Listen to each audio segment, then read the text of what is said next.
Meet my new friend Andrew. Although originally from the US, Andrew has had a deep connection with Filipino culture and the Tagalog language for 26 years. He recently reached a new level of recognition after a video of him speaking Tagalog in Jollibee went viral online. Make sure to check out Andrew's content, links below. Andrew is a super genuine guy and we had a great chat. We talked about what first brought him to the Philippines, how he achieved such an advanced level in Tagalog, the cultural differences between Americans and Filipinos, and so much more. I hope you guys enjoy the video. You're kind of blowing up online right now. A little bit, yeah. Yeah. Sikat ka na. Oo daw. Anong nangyari dahil sa video ni ate sa Jollibee? Oh, nakita ko yung video na yon. Yung isang viral video kung saan ka nagtatagalog sa Jollibee. Baby viral. Ay, hindi yung baby viral. Ilang views na? Honestly, hindi ko alam. Sa TikTok main video, 8.6 yata, and then sa may isa repost sa IG, 1 point something, and then hindi ko alam kung saan ni-repost. Hindi ko alam kung paano hanapin yung total views o ganun. Nakakagulat yon talaga na may Amerikano na nagtatagalog, di ba? Bigla. Oo nga. Pero sa video na yon, halata talaga na magaling kang magtagalog. Gaano ka na katagal nagtatagalog? Kasi ganito, medyo mahiya ako kasi pumunta ako sa Philippines noong 1998 hanggang 2000. Diyan ako mismo natuto magsalita ng Tagalog. But matagal na. Tapos after umuwi ako dito sa US sa 2000, minsan lang ako nagsalita ng Tagalog. Pero halimbawa, kung nakita ko isang Pilipino na, Pilipino ka ba? Ganyan. Sixth sense. Oh, para mag-practice ako. But, originally, taga-Idaho ako. So, sa bundok, walang mga tao, lalong-lalo walang mga Pilipino nung masyado. Kaya pala, walang daming mga opportunity na mag-usap at gamitin yung wika nito. So, after lumipat ako sa Dallas noong 2008, 2009, kalimutan ko. Siyempre, mas maraming mga Pilipino dito. Pero, ganyan pa rin. Lagi ako sa trabaho, hindi ako araw-araw nagsasalita sa Tagalog. Kaya, lagi ako worried na nawawala ng konti. Siyempre, alam ko maraming mga salitang kalimutan ko na nalaman ko dati pag nandyan ako, na araw-araw nagsasalita ako ganyan. But masaya talaga ako na matuto pa rin ako sa ganitong level, ganyan. Maraming Filipino ba? Meron, marami talaga. Mas marami kaysa inisip ko bago lumipat ako dito. May Jollibee pala? Tatlo! Ay, naku naman. Tatlo. Dalawa lang dito sa Vancouver. Ay, talaga. So, may tatlo. Yung isa sa North, sa may Plano, tsaka yung isa mismo sa Dallas kung saan galing yung viral video sa Greenville. And then may isa sa, mas malapit sa akin actually, sa Arlington. Kaya ang dami pala. Oo. Kasi alam mo, yung mga onte lang yung mga foreigner na magaling talagang magtagalog, di ba? Kasi parang onte lang tayo. Hindi naman madalas na nangyayari yon. Kaya kahit para sa akin, foreigner din ako. Pero nagagulat din ako sa mga ibang foreigner na marunong magtagalog. Hay nako, ang galing. For us English speakers, learning Tagalog can be a real challenge. Trust me, I've been there. That is exactly why I decided to create my beginner's Tagalog course. With over 10 years of experience speaking Tagalog, I made sure that each and every video lesson is jam-packed with only the most useful information. When it comes to this course, the only thing I regret is not having it when I first started learning Tagalog. Ready to learn? Click the first link in the video description below to get started. Now, back to the video. Pero yung asawa mo, Filipina ba siya? Oo, kinasal kami sa April 2024. 2024? Okay. Okay. Hindi naman matagal. Last year lang. Oh, last year lang. At taga saan siya sa Pinas? Sa Batangas City mismo. Batangas City. Okay. Ano yung Tagalog talaga sila? Well, Batagueño sila. Kaya paminsan, pag nag-uusap sila sa isa't isa na, teka lang, hindi Tagalog yan. So, binibiro nila ako kasi hindi pa ako sanay sa Batagueño, but natututo ako. Pero Tagalog talaga yun. Ibang parang slang lang yung gamit nila, di ba? Oo. Kagaya ng alae, sabi mo. Narinig ko na rin yun. Alae. Ano pa na meron sa Batangas na hindi ginagamit sa ibang lugar? Halimbawa, instead of like diba, is it diga? So, may medyo iba na ganyan. So, Diga. Mahirap ba sa'yo sa simula matuto?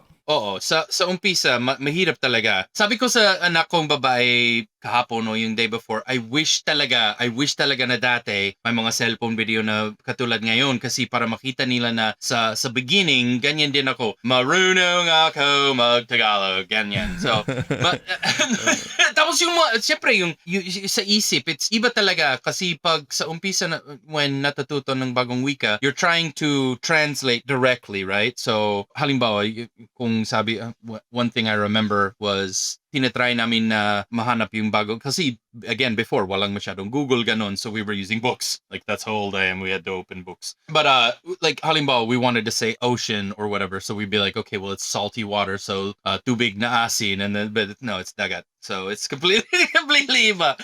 But kaya importante talaga na makinig ka sa mga tao kasi ginagamit nila ng slang, ginagamit nila ng mga iba't ibang salita na specific either sa lugar or sa probinsya o ganon. Super mahalaga makinig ka sa mga tao, which was kaya pala ang ginawa ko, sabi ko sa aking sarili, hindi ako magsasalita sa English. Hindi ko gagamitin yung English bilang crutch. Kahit ano. So I memorized one phrase. Ano sa Tagalog ang or ito, depende. And then I would just point. Ano sa Tagalog ito? Ano sa Tagalog ito? Ganyan.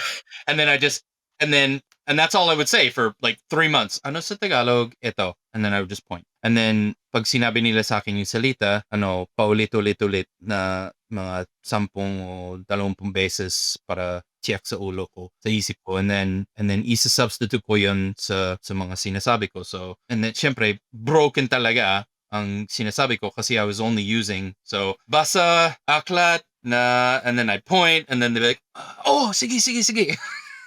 Mga parang individual words lang yon, hindi yung buang sentences yung ginagamit mo dati. Dinagdag over time. Pero para sa grammar mismo sa Tagalog, paano mo natutunan yon? Pumunta ako sa Philippines bilang missionary sa church ko. May 2 buwan kami sa Provo, Utah sa Missionary Training Center. So dyan, tinuruan namin ng basic na grammar, ganon. But, so sa Tagalog, maraming mga conjugation, di ba? Ganon, marami. Yung sa training center, focus sila sa ang, nangan, sa. So yung pinaka-useful na mga conjugations, ganyan. And then katulad sabi mo, Taglish na lang. So halimbawa, as long as alam mo yung pattern na para sa future, i-repeat mo 2 beses. Halimbawa, i-repeat or ipopost ko, gano'n. So, as long as alam mo yung pattern sa mga conjugations, pwede idagdag yung mga English na word but gamitin mo yung conjugations. Kunyari, isini-search ko yon, parang ano, di ba? English word pero ginagamit ko lang yung conjugation. Isinisend, gano'n. Isan mo lang sa akin sa Facebook, ganun. Anong paborito mong lugar? Depende. Sa Nike, especially nung dati, bukid siya talaga. So gusto ko yan sa Nike. Tsaka General Trias, sa bukid sila. So nandyan sa mga puno, ganun. Gusto. Siyempre, dahil galing ako sa Idaho sa mga bundok, gusto ko sa bukid na walang masyadong mga tao. So yun talaga, culture shock talaga para sa akin. Kasi pumunta ako diretso mula sa Idaho Falls, Idaho, and noong 1998, I think yung population ng Idaho Falls ay like 30,000 yata or 25,000. And then, dumaretso ako sa Pasay, Manila. So, ilang mga million na tao na I think isinulat ko sa journal ko na Sea of Humanity ng experience ko pag pumunta sa Pasay. But, yung isa sa mga favorite area ko dahil sa mga tao, just yung lahat ng nangyari ay Tondo, malapit sa Divisoria. Maraming mga nangyayari dyan. So, Tondo at saka Nike, siguro probably yung 2 favorite ko. Hindi ko alam kung counted yon sa Tondo o hindi, pero nakapunta kami sa Barangay Sampaloc. Parang nakadikit yon sa tiyan ko, sa tabi. Pumunta din kami sa Divisoria. At nasa Tondo ba yon? Tondo ba yon? Oo, Tondo, Divisoria ay nasa Tondo. Nasa Tondo, okay.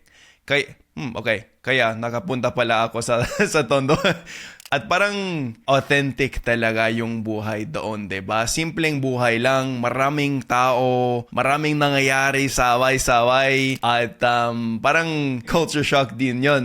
para sa akin, ay naku, ang daming tao, hindi ko alam. Pero gusto ko talaga, parang feeling ko na eto talaga yung totoong buhay ng mga Filipino dito sa Maynila. Hindi sa BGC, 'di ba? Kung saan yung mga mayaman, onte lang yung mga tao na may pera, ganun. Shocking talaga sa isip ko yung first time dumaan ako sa jeepney past yung halimbawa, yung mga, di ba yung mga villages, yung international village, ganun na may malaking wall na sumasurround sa kanya. But sa loob ng village, daming mga mayaman na malaking mga bahay, ganyan. But immediately sa labas, mismo nakadikit sa wall, sa pader, yung mga, di ba nakita mo dati yung mga box house, yung maliit na, yung ginagawa nila ng mga, but yun ang bahay nila, ng mas maliit kaysa sa kwarto nito.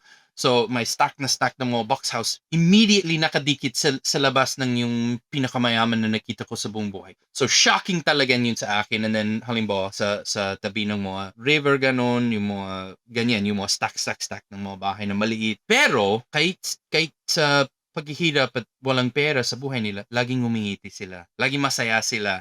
Kahit dumaan ako, ay, hey, Joe, ganon. So, nag-uusap kami. So, yan talaga ang first na na-realize na ito talaga ang dapat sa mga tao, na mas mahalaga sa kanila yung pamilya nila, yung community nila, yung, 'di ba, yung bayanihan, yung culture ng mga Pilipino. So, actually, nagkwento ako sa isang kaibigan ko the other day na noon na sa mission ako, lagi gina-joke ko yung mga tao na, ay, elder, kasi yun ang tawag na sa amin sa mission na elder. Hey, elder, alam mo ba yung pinakaunang export ng ng Philippines? Ano yan? Rice, di ba? Kanin. Ano yung pangalawa? Hindi ko alam. Yung mga Pilipino, gina-joke nila. Kasi lagi pumupunta sila sa buong mundo. But ngayon, dahil sa kaguluhan ng mundo ngayon, sinasabi ko sa kanya, I think yan talaga ang pinaka-important ng export ng mga Pilipino. Dahil yung culture nila ng bayanihan, kinakailangan natin sa buong mundo. Kasi parang alam mo, halos lahat ng experience ko sa kulturang Pilipino dito lang sa Canada. Kasi 10 years ako nagtatagalog bago pa akong pumunta sa Pilipinas. Kaya halos lahat dito lang.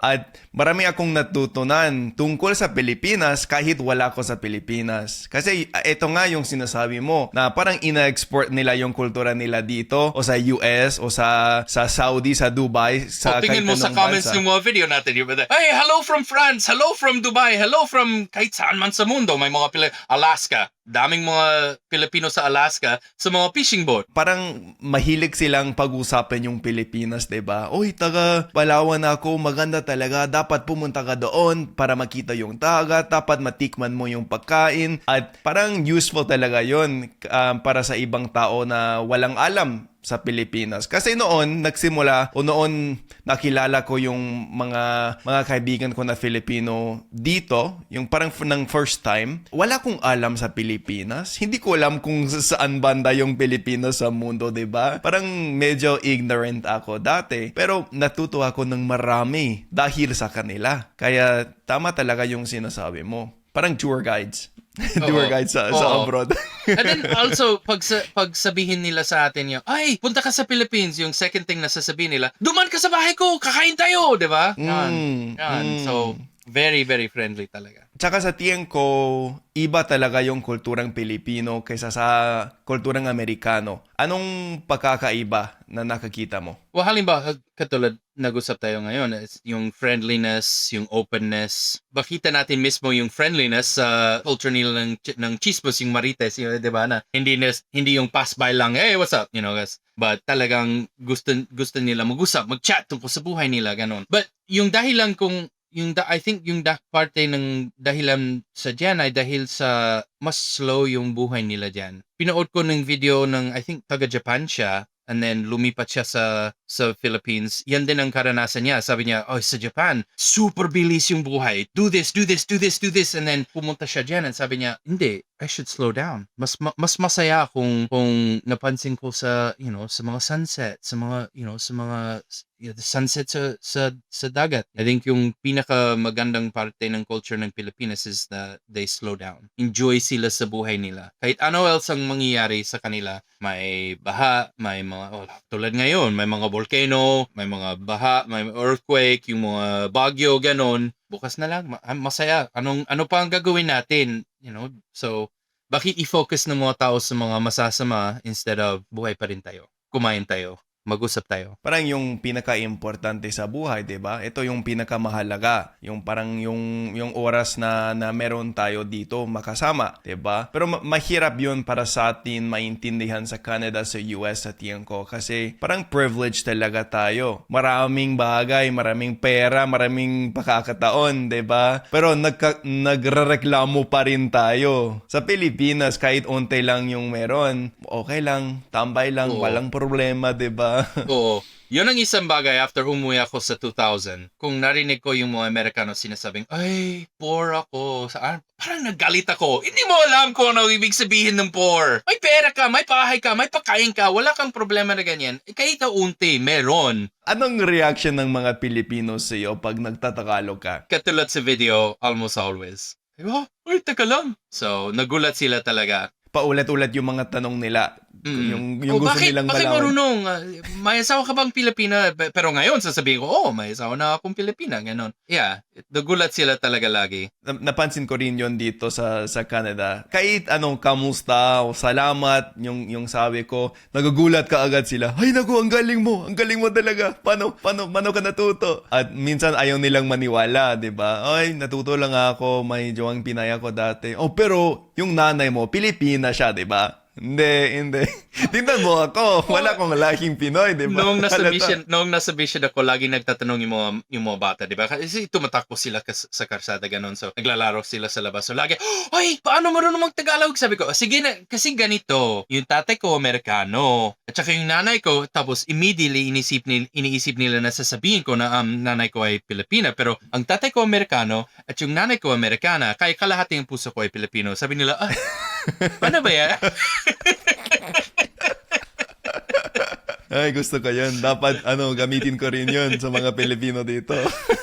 Ba't sabi mo silang dalawang Amerikano? Oo nga! At kalahating puso ko ay Pilipino.